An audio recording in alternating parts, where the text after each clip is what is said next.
Welcome again to my shop. It's Saturday, December 23rd. I'm not going to have a full day here, because Christmas is in 2 days. But there's a couple things I really want to do today. Once again, Saturdays, I come out here to the shop and I want to goof around a little bit. I do all these miscellaneous things and I pretty much do what I feel like doing, not what I have to do. Because believe it or not, I still enjoy working on cars.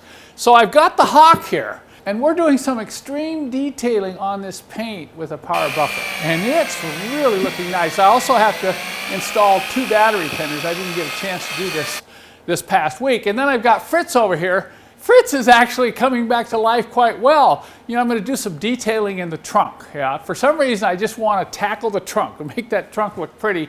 And I know what you're saying. You're saying, well, Kent, why don't you work on the engine, or why don't you work on the suspension or something else? Well, once again, remember, it's Saturday. And then over here behind me on the bench, I have our new version of our diesel and gas fuel injector pressure tester that I want to shoot a video on. I'm going to start doing that today, but I doubt whether I'll get to that. And then finally, like every Saturday, I got an idea for a new product, and I'm going to show you that new product on Fritz. I'm pretty excited about it. But right now, I want to take you outside. It's about 20 degrees outside. It's really cold. And I want to show you a couple little miracles. Okay, it's really cold out here, so I'm going to shoot this fast, but I'm standing right by the engine to my 300 SEL 4.5. So far I'm still calling it Jet. I haven't totally decided whether that's the name I'm going to use. By the way, I appreciate all the suggestions. I got some really good ones. But here are the issues. Number one, this battery. This is an AGM battery that has sat totally dead for over 3 months. Was I able to restore it? Well, if it'll start this engine this morning in this cold temperature, man, that's a little miracle in itself. And then finally, you've been following how this engine in this 4.5 has been running. It's really been running rough over a long period of time. We've done a lot of things. But last week, actually it was Sunday, I came out and did this. I think I found the main culprit. Now, there were a lot of issues with what was making this engine run so poorly. Now, I'm not going to put my foot on the gas. Remember, I did not start this earlier. I'm not cheating. You have to believe me.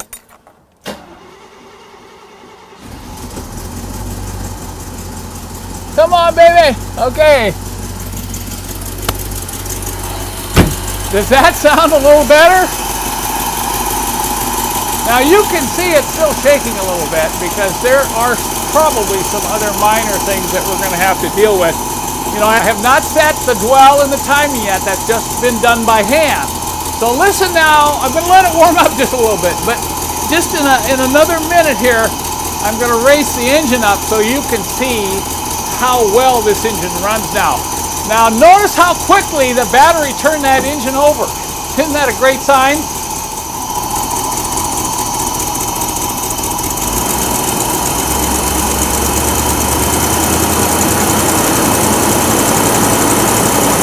Look at that. Now you can see why I'm happy, so I'm going to cut this video off now and get back inside. Along with detailing, I enjoy fixing little things on cars on Saturday. If you saw in an earlier video on Fritz, I was talking about this emergency sign here, and I pointed out the rust here and the problems here. And I always love it when I can go into my old parts stash and find a replacement. So I don't even have to mess with this thing. Well, look what I found today. I probably got this about 10 years ago. And I kept it. I think maybe someday I'll get a Euro model that can really use this. Well, take a look at this. This is almost Concours. Look at that. Look at the tag on the back in German. But all I'm going to have to do here is clean this up a little bit, put a little bit of protectant on these rubber feet, and put this in here. And I have a restored emergency road sign in just a few minutes. How's that for a cool project on Saturday? So it looks like we're pretty good here. I'm going to do a little touch-up paint in this area, but I also have some other issues in the trunk. I may start on these today, but I certainly won't finish them. I also have some taillight bulb holders that need a little attention. There's some corrosion in some of these fittings. I have some extra ones in case I run into problems with these, but it's down there that I'm looking at the worst of the problems in the trunk. you know, we have this rust in here, and it's gotten pretty thin right in this area, so I'm going to have to use some Miracle Paint and fiberglass cloth I use to fix these areas where there's minor holes in weak metal. But that's not going to happen today.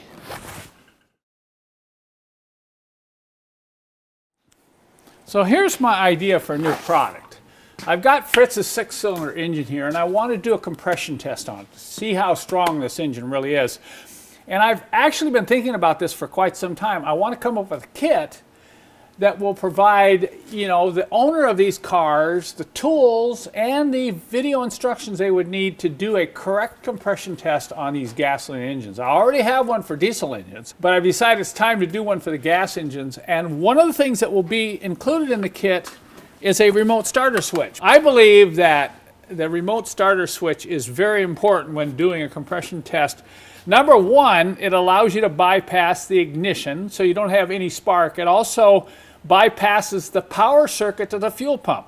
So if you don't have one of these, then you're going to have to disconnect the distributor and disconnect, either pull the fuse or something, the relay, to get rid of fuel coming from the fuel pump, because you don't want to be cranking this engine over with spark going out the spark plug wires, and you don't want to be cranking it over with gasoline squirting into the cylinders, because it'll wet the cylinders down and give you some false compression readings. So what you do with one of these switches is you hook it up so you can just stand here, one person doing the compression test. You need to hook this up to the starter, and a lot of these Mercedes have this terminal block here that has the main power feed coming from the alternator. It has the connection to the wire going to the starter.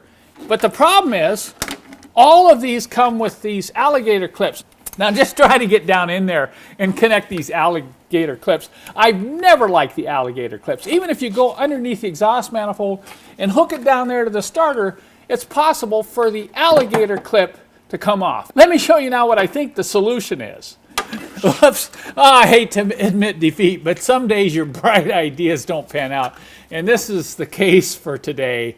You know, I got into this thinking I could use a quick disconnect. If I could hook up a quick disconnect to this terminal, then I could just plug the remote starter switch in anytime I wanted to use it. But it isn't going to work. On this engine in particular, there's too much wiring that cross feeds each other. So leaving it connected, I cannot get directly to the starter. I have to disconnect it and hook the alligator clip up here. So in this case, the alligator clips are just fine. So much for that idea. Let's move on to the next one.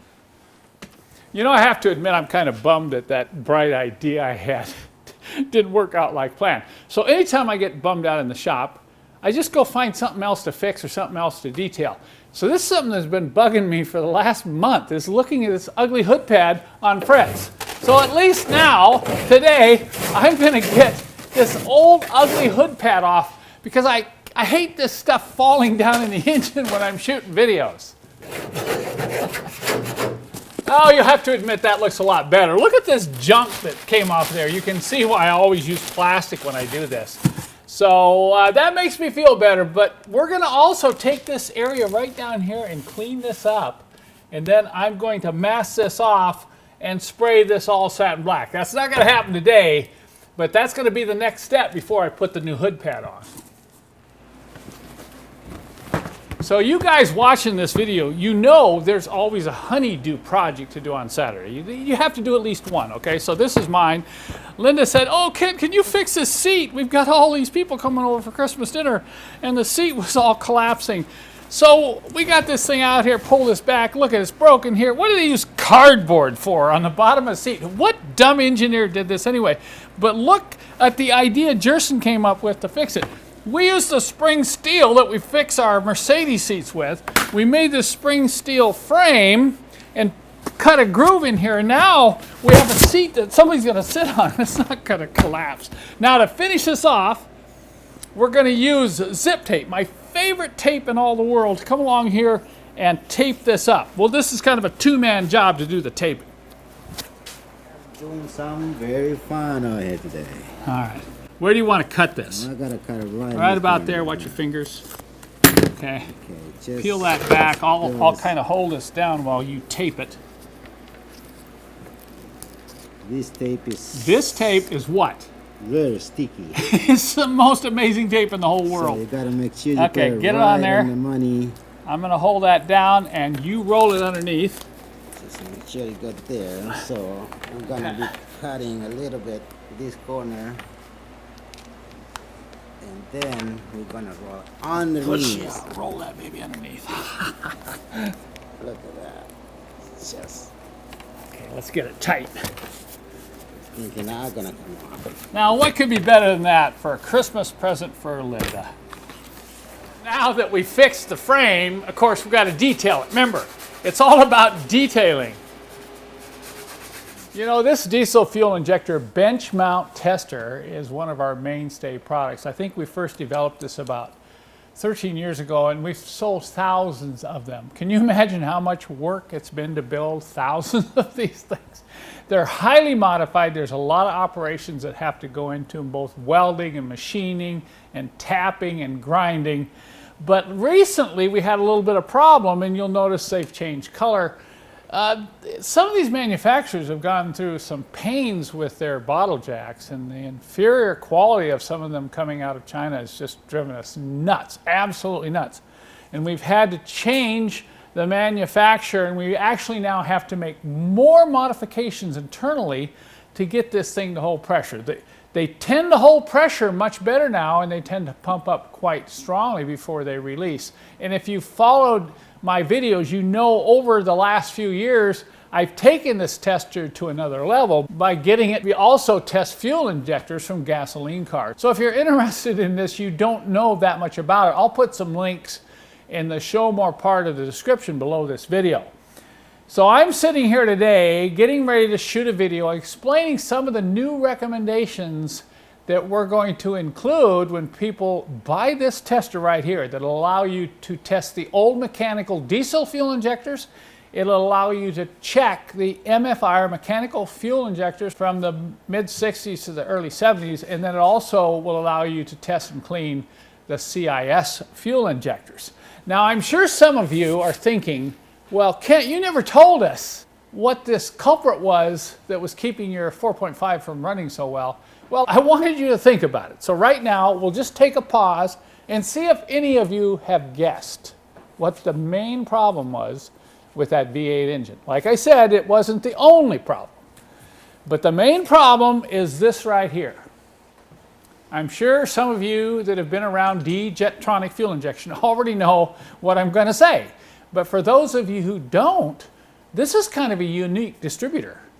There's a number of things in this distributor that can go wrong, that can make those engines run very poorly. And sure enough, when I took the distributor off my 4.5 and started taking it apart, I found a number of problems. And it took me about 2 hours to go through the whole thing and really restore the distributor.